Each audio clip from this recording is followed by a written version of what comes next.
Assalamualaikum Mama dan saudara-saudari semua. Perkenalkan, nama saya Sinaha, kelas B semester 2. Dalam video saya kali ini, saya akan melaporkan tentang apa yang sudah saya baca dari buku Sejarah Perkembangan Pikiran dan Praktik Pendidikan Agama Kristen bab 7 dan bab 8 mengenai pendidikan agama Kristen pada zaman Reformasi Protestan, sumbangan Calvin dan Ignatius Loyola, pendidik jalan suci.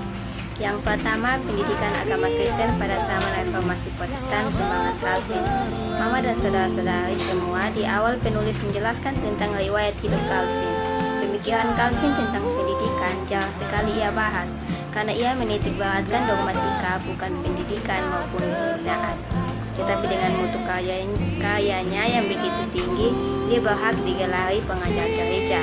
Calvin ditinggal ibu kandungnya sejak ia berumur 3 tahun, dan tak lama kemudian setelah ibunya meninggal, ayahnya menikah lagi dan akhirnya Calvin tinggal bersama ibu tirinya dan ayah kandungnya. Semasa itu Calvin hidup dengan kepribadian yang disiplin dan serius karena ia dididik oleh ayahnya. Ia mendapat gelar doktor hukum di universitas pada tahun 1536. Ia menetap di Jenewa. Ketika ia dihentikan, William Farel, seorang reformator, dia menjadi pendeta di Strasbourg dari tahun 1538 hingga 1541, lalu kembali ke Jenewa. Ia tinggal di sana pada tahun 1564. Johannes Calvin berniat menikah untuk menunjukkan sikap positifnya terhadap pernikahan daripada kehidupan selibat. Pada Anabaptis Strasbourg, Didelet mempunyai seorang anak laki-laki dan perempuan dari almarhum suaminya. Namun hanya anak perempuannya yang pindah bersamanya ke Jenewa pada tahun 1542. Suami istri Calvin mendapatkan seorang anak laki-laki. Dasar teologis pendidikan agama Kristen. Calvin memiliki dasar teologi tentang pendidikan agama Kristen, yaitu yang pertama, kedaulatan Allah, yang kedua, Alkitab sebagai firman Allah, yang ketiga, ajaran tentang manusia, yang keempat, ajaran gereja dan negara, yang kelima, tentang hubungan gereja dan negara. Yang pertama, kedaulatan Allah. Calvin menjelaskan Allah dinyatakan sebagai Allah yang berdaulat atas dunia, karena dialah yang menciptakan segala sesuatu yang ada. Tidak ada kekurangan dalam diri Allah. Hal ini Calvin menjelaskan bahwa setiap manusia yang dipilih oleh Allah harus memiliki tanggung jawab terhadap hidupnya. Mama dan saudara-saudari semua, Bolke menjelaskan melalui perumpamaan bayi yang lahir tanpa apa-apa dengan dorongan alamiah hingga bertumbuh. Yang kedua, Alkitab sebagai firman Allah. Sumber pengetahuan yang dimiliki Calvin bersumber dari Alkitab. Alkitab adalah firman Allah yang diucapkan demi kemajuan gereja secara rohania. Peranan Alkitab mutlak dalam kehidupan Calvin. Bukan keputusan gereja yang menyebabkan Alkitab diterima sebagai firman Allah, sebab justru dalam Alkitablah dapat dibaca bagaimana gereja dibangun di atas dasar para rasul dan para nabi, dengan Kristus sebagai batu penjuru yang terdapat dalam Efesus pasal 2 ayat 20. Yang ketiga, ajaran tentang manusia. Memandang manusia dalam dua sudut. Manusia sebagai makhluk yang diciptakan segambar dengan Allah, dan yang kedua kemudian jatuh ke dalam dosa dengan dampak luas yang tersirat di dalamnya.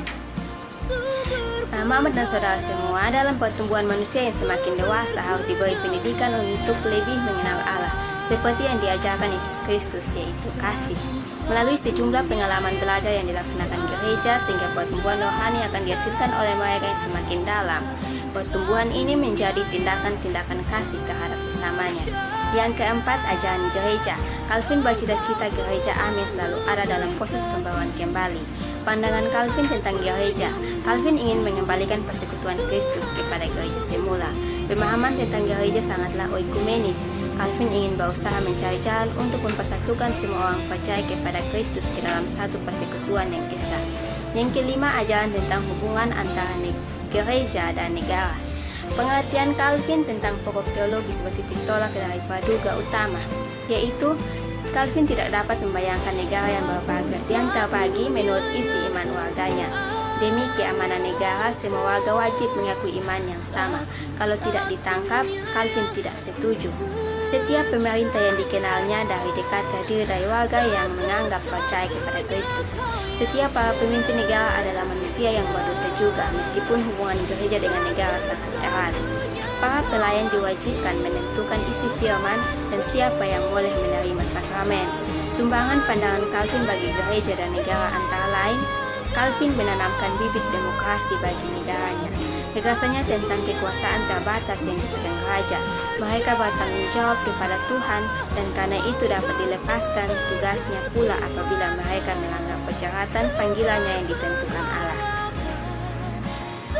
Pendidikan agama Kristen, asas-asas pelaksanaannya. Apa itu pendidikan agama? Menurut Bolke, Calvin memandang pendidikan agama Kristen sebagai pemupukan akal orang-orang percaya dan anak-anak mereka dengan firman Allah di bawah bimbingan Roh Kudus. Pendidikan Kristen yang berdasarkan bahwa orang Kristen pada mulanya sudah dipilih oleh Allah sehingga sering timbul pertanyaan bahwa mengapa perlu pendidik jika Allah sudah memilih orang tertentu atau orang Kristen. Pandangan Calvin terhadap tujuan pendidikan dipandang melalui hidup Yesus yang sebagai seorang yang rajin berdoa dan beribadah. Calvin melihat diri Yesus yang hidup tanpa menginginkan seturut dengan kemauannya, melainkan demi keprihatinan Allah terhadap manusia. Yesus menjalankan tugasnya yang begitu berat, tetapi ia bertanggung jawab untuk melaksanakan tugasnya. Sehingga tujuan Calvin adalah setiap warga yang mawas diri terhadap kepentingan dirinya, sehingga ia melupakan bahwa dirinya bukan kepunyaan sendiri, melainkan kepunyaan Allah.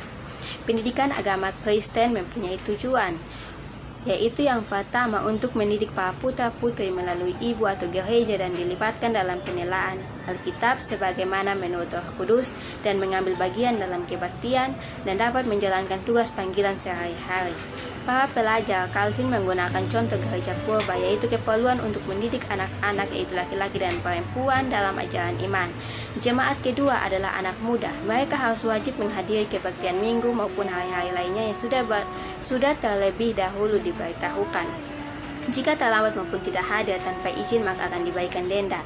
Kebaktian sangatlah penting bagi pendidikan Kristen menurut Luther dan Calvin, karena mereka berdua memandang khotbah sebagai wadah yang disediakan Tuhan untuk mendidik orang dewasa. Golongan ketiga adalah golongan pelajar maupun pendeta. Calvin ingin pemimpin gereja dipimpin oleh orang-orang yang terpelajar. Mereka-merekalah yang mengerti akan Alkitab. Siapakah pendidik Kristen? Pengajaran berawal dari firman Allah yang tertulis dalam Alkitab. Karena dalam kehidupan di Alkitab terdapat pengalaman mengajar dan belajar. Allah mengajar melalui orang-orang yang menaklukkan dirinya kepada firman Allah. Menurut Calvin, pengajar dibagi menjadi dua, yaitu pendeta dan guru. Di Jenewa, Calvin menggabungkan jabatan tersebut, yaitu pendeta yang sebagai gembala jemaat, dan ia juga mengajar sebagai guru dan melayani jemaat sebagai guru juga. Selain Allah dan pendeta sebagai pengajar, perlu juga orang lain diajar untuk dapat menjadi pengajar, sehingga didirikannya akademi di Jenewa. Sehingga keteraturan yang terjadi dalam pengajaran di gereja akan semakin kuat karena adanya dukungan satu sama lain. Kurikulumnya menurut Calvin katekismus sangat penting. Katekismus hampir sama dengan ilmu pendidikan. Terdapat 4 tinjauan umum sebelum terbentuknya isinya, yaitu yang pertama, tugas menyusun katekismus disusun oleh orang-orang yang terpercaya. Kedua, bahan studi bagi anak yang disesuaikan menurut dengan kemampuan anak didik. Ketiga, pengalaman pengajaran katekismus menentukan pembentukan kurikulum. Keempat, buku katekismus hendak memupuk hubungan di antara gereja-gereja yang terpisah. Kurikulum ini mencakup pada 4 tema pokok, yaitu hukum, iman, doa, dan sakramen-sakramen. Akademi Jenewa pada tahun 1541, Calvin kembali ke Jenewa dalam rangka usahanya untuk memperbaharui gereja dan masyarakat sesuai dengan asas-asas Alkitabiah, mendorong gereja dan kota praja Jenewa untuk mendirikan suatu akademi yang bermutu dan mencakup pendidikan menengah dan perguruan tinggi. Pada tahun 1559, tanggal 15 Juni, berdirilah Akademi Jenewa. Struktur akademi merupakan 2 sekolah, yaitu yang pertama sekolah privata, semacam sekolah dasar sampai ke SMP kelas 1, sekolah publika SMP kelas 2 sampai SMA dan perguruan tinggi. Mama dan saudara-saudara semua, pembahasan berikutnya yaitu bab 8, yaitu tentang Ignatius Loyola, pendidik jalan kehidupan suci. Riwayat Ignatius Loyola, tokoh ini adalah salah satu pendiri Ordo Yesuit pada masa reformasi. Beliau adalah pensiunan tentara. Ia mengalami cedera akibat perang di Pamplona, Spanyol Utara. Dalam Dalam keadaan cedera, Ignatius memikirkan sesuatu seperti yang dilakukan Santo Dominikus atau Santo Franciscus. Akhirnya dengan izin Paus, Ignatius mendirikan Ordo Jesuit sebagai tanda dari kontra-reformasi. Dengan begitu, dia pensiun sebagai ksatria duniawi dan menjadi bagian ksatria rohani.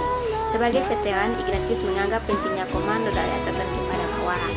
Komando utama ada di tangan Yesus, dan sebagai bawahannya kita semua harus menaati perintah demi kemuliaan Kristus dimanapun juga.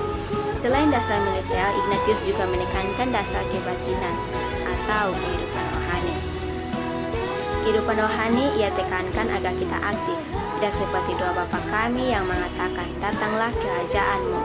Dia menegaskan bahwa kita harus rajin mengetuk pintu surga hingga pintu itu terbuka. Artinya kita harus mencari kehendak Allah, bukan menanti apa yang Allah perintahkan. Selain itu, sebagai seorang Katolik yang saleh, Ignatius melatih rohani para pengikutnya dalam Ordo Jesuit untuk melayani gereja Katolik pada akhirnya. Dasar pendidikan, pengalaman militer, kebatinan mistik, Injil, kehidupan gereja Katolik ke Roma, Ignatius mendaftar beberapa hal yang menjadi petunjuk betapa pentingnya kehidupan gerejawi, yaitu mengesampingkan urusan pribadi untuk kepentingan gereja, mempelai perempuan Kristus dan ibu dari semua orang percaya, mengaku dosa dan mengikuti Ekaristi sesering mungkin atau sesekali seminggu, menjunjung tinggi keikutsertaan dalam segala upacara gerejawi dan peraturannya, menghargai jabatan gerejawi, keperawanan, pertapakan, dan pernikahan, memuji ketaatan, kemiskinan, dan kesucian ini dalam 3 landasan penting alam Ordo Jesuit yang dipimpinnya, memuji barang keramat, kaum suci serta berdoa atau bersiara, menghormati peraturan gerejawi, harus mengatakan atau menyampaikan hal-hal yang positif tentang para pejabat gerejawi di depan umum, menekankan perbuatan baik sebagai bentuk kesetiaan kita kepada Tuhan selain percaya dan beriman kepadanya. C. Pendidikan asas pendidikan agama Kristen. Tujuannya asas pendidikan Kristen menurut Ignatius pokoknya adalah bagaimana menaklukkan kehendak manusia menjadi kehendak Allah yang dirumuskan oleh Paus dan gereja. Maka dari itulah ia menekankan pelatihan rohani bagi para muridnya. Wadah pendidikan Kristen sendiri adalah sekolah Yesuit yang ia dirikan pada saat itu. Dalam sekolah itu, Ignatius menyusun 11 asas umum. Dalam asas itu, secara keseluruhan menekankan adanya keseimbangan atas nilai spiritual dan juga moral. Kegiatan di luar kegiatan rohani pun menjadi pilihan, selama hal itu dapat mendukung iman dan tujuan akhir mereka, yaitu memperoleh keselamatan dan mengerti serta memahami maksud Allah. Sekolah Ordo Jesuit dibiayai oleh donatur baik yang diminta maupun sukarela. Namun lebih dari itu, Ignatius memilih seorang kepala atau rektor untuk mengelola dana-dana yang masuk untuk kepentingan lembaganya. Pada saat itu, biaya sekolah para anak didik ditanggung juga oleh donatur. Maka dari itu, pendidik ini sampai pada tombol off.